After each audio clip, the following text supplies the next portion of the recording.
আমার ভাসুর মানে আমার স্বামীর বড় ভাই আমার স্বামীকে কৌশলে বিদেশ পাঠিয়ে দেয়। আর আমার স্বামী তার বড় ভাইয়ের কথা কিছুতেই অমান্য করেনি, তাই সে বিদেশ চলে গেল। তারপর বাড়িতে আমি আর ভাসুর থাকি।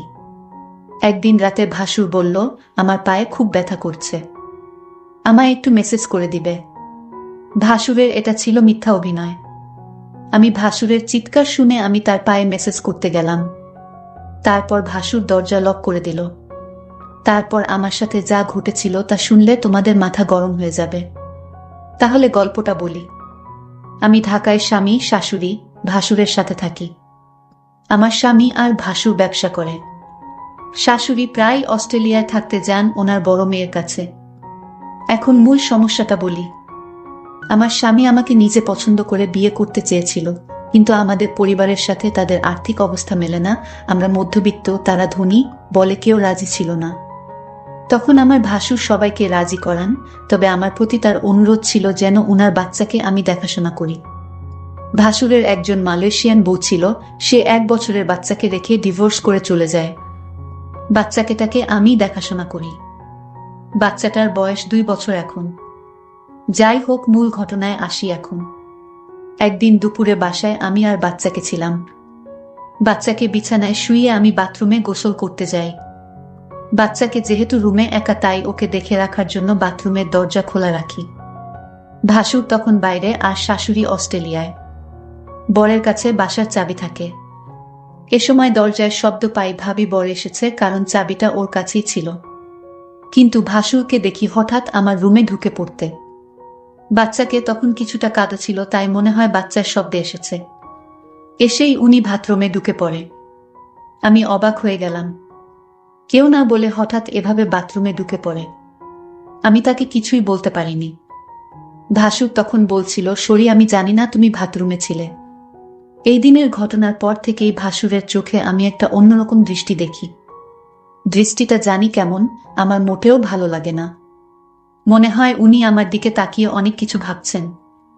আমাকে উনি নাম ধরে ডাকতেন, কিন্তু এখন ডাকার ধরনটাও কেমন যেন হয়ে গেছে।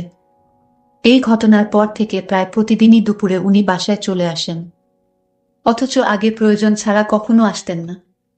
এই সময় আমার বর থাকে প্রতিষ্ঠানের অফিসে। অফিসে কাজ না থাকলেও বরকে কোনো একটা কাজে লাগিয়ে উনি বাসায় থাকেন। শুধু বাসায় থাকলে সমস্যা ছিল না, কিন্তু বাচ্চার কাছে থাকার অজুহাতে উনি আমার ঘরেই পড়ে থাকেন আর অদ্ভুতভাবে তাকান। বাচ্চার জন্য আমিও বেশি দূরে সরতে পারি না। বাচ্চাটা কিছুক্ষণ পর পর আমাকে ডাকে।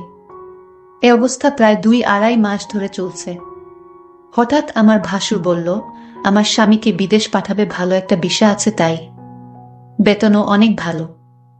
আর তাই আমার স্বামীও না করেনি।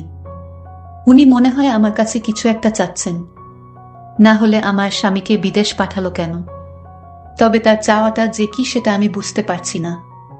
আবার ভাবি আমার ধারণা ভুল, কারণ উনি খুবই ভালো একজন মানুষ, খুব খেয়াল রাখেন আমাদের। তাই দ্বিধাটা রয়েই গেছে।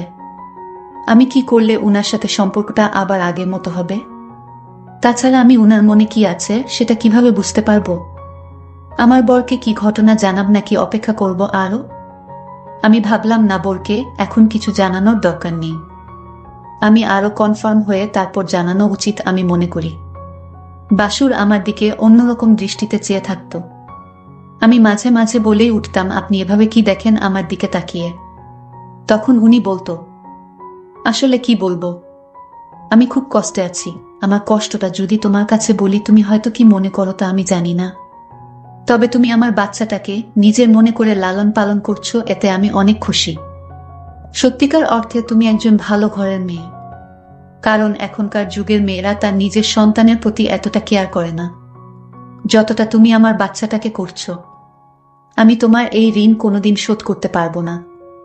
আমার বাচ্চাটা, মায়ের অভাবটা তুমি পূরণ করছো, এর চেয়ে বেশি কি হতে পারে? আসলে বিদেশি মেয়েরা তার সন্তানের প্রতি ভালোবাসা কম থাকে, তবে সবাই সমান না। বাঙালি নারীরা তার সন্তানের দিকে তাকিয়ে সারাটা জীবন কাটিয়ে দিতে পারে। বাঙালি নারীর কোনো তুলনা হয় না। তবে আমার ছোট ভাইয়ের বউ করে তোমাকে আনতে পেরে আমি নিজেকে ধন্য মনে করছি। আমার ভাসুর আমার এইসব প্রশংসা করছিল। আমি তার প্রশংসা শুনে অনেকটা থমকে গেলাম। বাবারে এত প্রশংসা।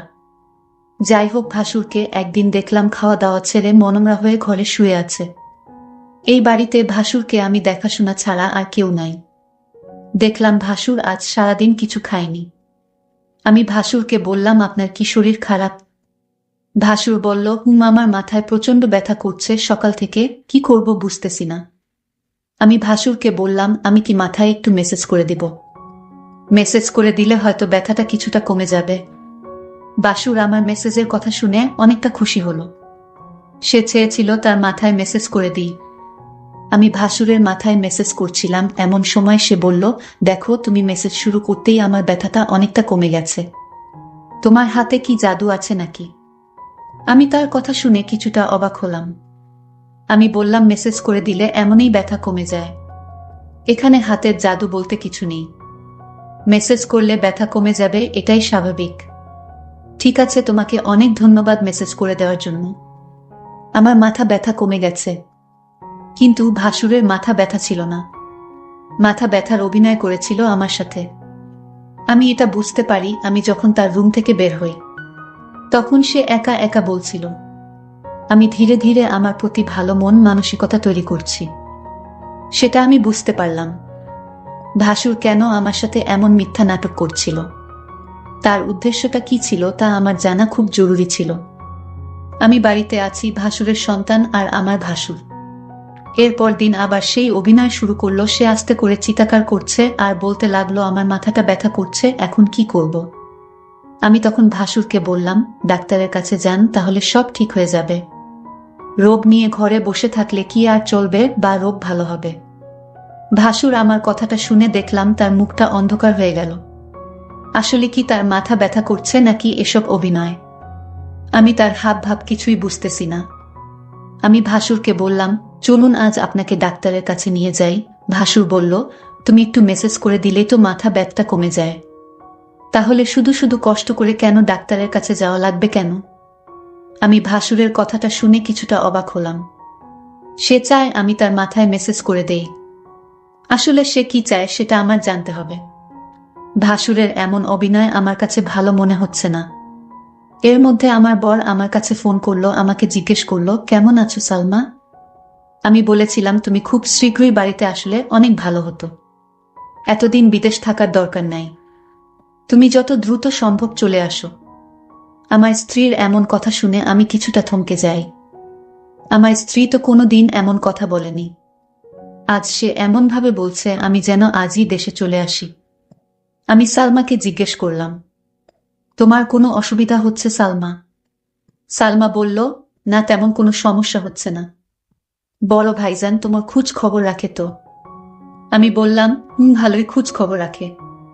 ঠিক আছে, এখন রাখি, পরে কথা হবে। ভাসুর আড়ালে থেকে আমার সমস্ত কথাগুলো শুনছিল। কথা শেষ হতেই ভাসুর চলে গেল তার রুমে। রাত হলো, ভাসুর আমায় ডাকছে, বলছে, সালমা, আজ আমার পায়ে অনেক ব্যথা করছে, বুঝলাম না আমার কি হয়েছে। দিন দিন রোগ বেড়ে চলেছে। তুমি কিছু মনে না করলে আমার পায়ে একটু মেসেজ করে দাও। সে ব্যথায় চিৎকার করছে আর বলছে আমার পায়ে অনেক ব্যথা করছে। আমি ভাসুরের চিৎকার শুনে তার পায়ে মেসেজ করতে শুরু করলাম। ভাসুর তখন ঘুমিয়ে পড়ল। ভাসুর ঘুমিয়ে রইল আর আমি তার পায়ে মালিশ করে দিচ্ছিলাম। কিন্তু ওইদিকে বাচ্চাটা কাঁদছিল। আমি ভাসুরকে বললাম, আপনি ঘুমিয়ে পড়েছেন, বাচ্চাটা কাঁদছে, আমি চলে যাই। তখন ভাসুর বলল, ঠিক আছে, বাচ্চাটাকে ঘুম পাড়িয়ে আবার এসো। ভাসুর আমার সাথে এমন করছে মনে হচ্ছে আমি এ বাড়ির চাকরানী। সারাক্ষণ তার সেবযত্ন আমার করতে হয়। আমি তো এই পরিবারের সমস্ত কাজ করতে করতে আমি অনেক ক্লান্ত। কিন্তু আমার কষ্ট কি আর কেউ বুঝে? পরের দিন আমি বলেছিলাম ভাসুরকে, আপনার মাথায় ব্যথা, পায়ে ব্যথা, আজ চলুন আপনার চিকিৎসা করাবো। আজ আমি আপনাকে ডাক্তারের কাছে নিয়ে যাব। আপনি না যেতে চাইলে আপনাকে জোর করে নিয়ে যাব। ভাসুর মনে হচ্ছে গলা শুকিয়ে গেল। কারণ ডাক্তারের কাছে গেলে হয়তো সত্যটা পাশ হয়ে যাবে, তার কোনো রোগ ধরা পড়বে না। তখন হয়তো আমার চোখে সে দোষী হয়ে যাবে। এটা ভেবেই ভাসুর ডাক্তারের কাছে যেতে চাইতো না। আমি সেটা ভালো করে বুঝতে পারতাম। আর তাই ভাসুরকে আজ আমি বললাম, আপনি যদি আজ ডাক্তারের কাছে না যান তাহলে আপনি এই বাড়িতে একা একা থাকতে হবে। আমি চলে যাব এই বাড়ি থেকে, আমার স্বামী ফিরে আসলে আবার এ বাড়িতে ফিরবো তার আগে না। ভাসুর আমার কথা শুনে থমকে গেল। তাহলে সালমা আমার মনের কথা কি বুঝে গেল নাকি? আমি বললাম, ঠিক আছে সালমা, চলো, আজ আমি ডাক্তারের কাছে যাব। তুমি যখন চাইছো, আমি কি আর না করতে পারি? এখানে তো আমার কোনো উপকার হবে না। আপনার রোগ ভালো হবে, আপনার ভালোর জন্যই তো ডাক্তারের কাছে নিয়ে যাওয়া। ভাসুরের মতলব ভালো ছিল না, এটা আমি সিউর হলাম তার কথায়। যাই হোক, ডাক্তারের কাছে গেলাম। ডাক্তার তার সমস্ত শরীর পরীক্ষা করল। পরীক্ষার রিপোর্টের জন্য অপেক্ষা করতে লাগলাম। ভাসুর আজ অবশ্যই আমার কাছে ধরা পড়বে। ভাসুরের মুখখান দেখলাম শুকিয়ে গেছে। প্রায় 4 ঘন্টা পর রিপোর্ট আসলো। ডাক্তার রিপোর্ট দেখে বলল, আপনার কোনো সমস্যা নাই, আপনি তো ভালো আছেন, আপনার সমস্ত রিপোর্ট ভালো। ডাক্তারের কথা শুনে ভাসুর অনেকটা লজ্জিত হলো। আমি ভাসুরকে নিয়ে বাড়িতে ফিরলাম। আমি ভাসুরকে জিজ্ঞেস করলাম, আপনার কোনো রোগ নেই, আপনি রোগের ভান করে কেন আমাকে কষ্ট দিলেন? আপনার উদ্দেশ্যটা কি বলবেন? ভাসুর বলল, আরে অনেক সময় রিপোর্টের সমস্যা ধরা পড়ে না, কিন্তু সালামা বিশ্বাস করো, আমার সত্যি পায়ে এবং মাথা ব্যথা করছিল। পরের দিন রাতে ভাসুর আবার চিৎকার শুরু করলো, বলতে লাগলো, ব্যথায় মরে গেলাম, আমার খুব পায়ে ব্যথা করছে, শুনছো সালমা, তুমি আমার পায়ে একটু মেসেজ করে দাও। আমি তার চিৎকার শুনে কি আর করবে, মেসেজ করতে গেলাম, তার পায়ে মেসেজ করে দিলাম। ভাসুর তখন ঘুমের ভান করে শুয়েছিল। সালমা তার পায়ে মেসেজ করে দিচ্ছিল। ভাসুর বলল, ঠিক আছে, আমার ব্যথা একদম নিরাময় হয়ে গেছে, এখন তুমি যাও, ঘরে গিয়ে ঘুমিয়ে পড়ো। কিন্তু সালমা দেখি আমার কথা কিছুই শুনেছে না। সে আমার পায়ে ধরেই ঘুমিয়ে গেছে। মনে হচ্ছে সে অনেক ক্লান্ত হয়ে গেছে। আমি বিছানা থেকে উঠে বললাম, তুমি এখানে কিভাবে এলে, আর আমার রুমে কেন?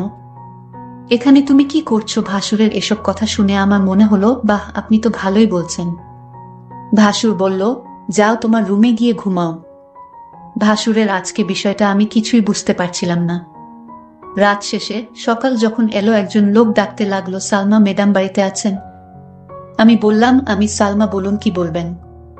লোকটি আমার হাতে একটি কাগজ দিয়ে বলল, এটা আপনার স্বামী বাহির থেকে পাঠিয়েছে।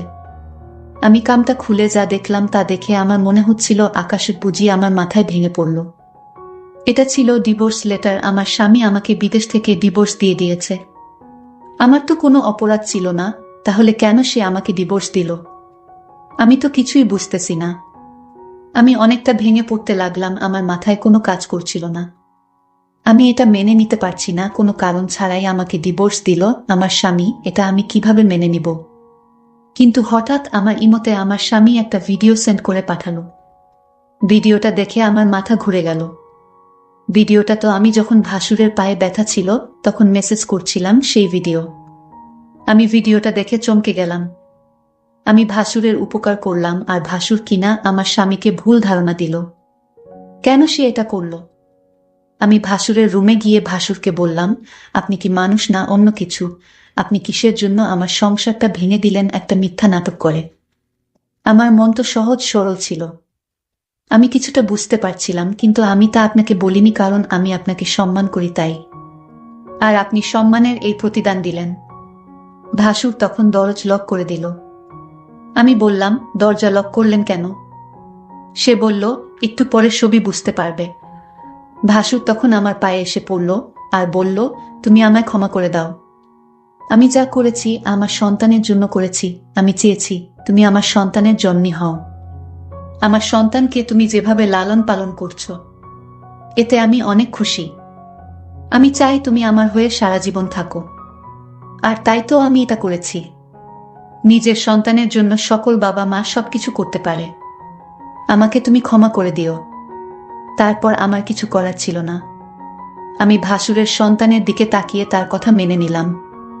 কিন্তু ওই দিকে আমার স্বামী একটা বিদেশি মেয়েকে বিয়ে করে বাড়িতে নিয়ে আসলো। বন্ধুরা, আজকের গল্পটি কেমন লাগলো তা অবশ্যই কমেন্ট করে জানাবেন। ধন্যবাদ।